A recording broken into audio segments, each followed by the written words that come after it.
Let's talk about what can happen to your vagina and your vulva as you get older.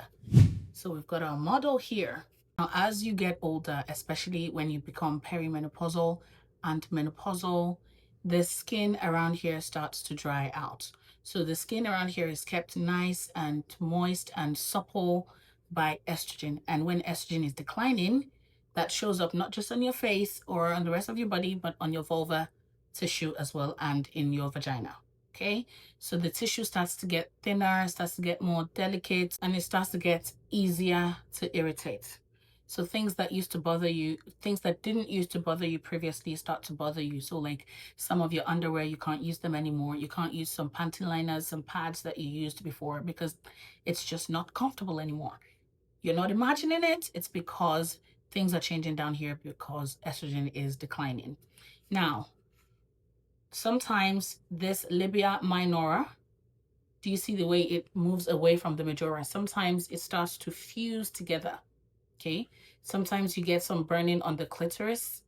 Sometimes it's around the urethra. Remember, we talked about the urethra being a completely different hole from the vagina.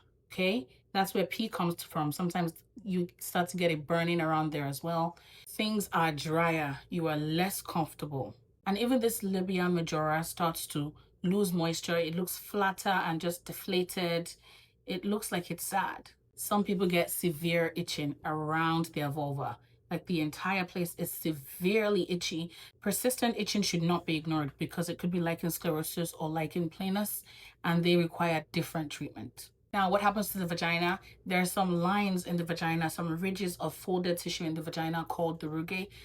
And as you get older, it's very possible that we start to lose this rugae and things are a lot smoother. And the rugae is responsible for the elasticity of the vagina during sexual intercourse, during childbirth. So when that rugae isn't there anymore, things are narrower, smaller, and sex is more painful and it's just more irritated. You don't have to live like that. You don't have to get recurrent UTIs because that's another thing that happens when there's less estrogen. You don't have to live like that. Okay, vaginal estrogen is one of the safest treatments that we have out there.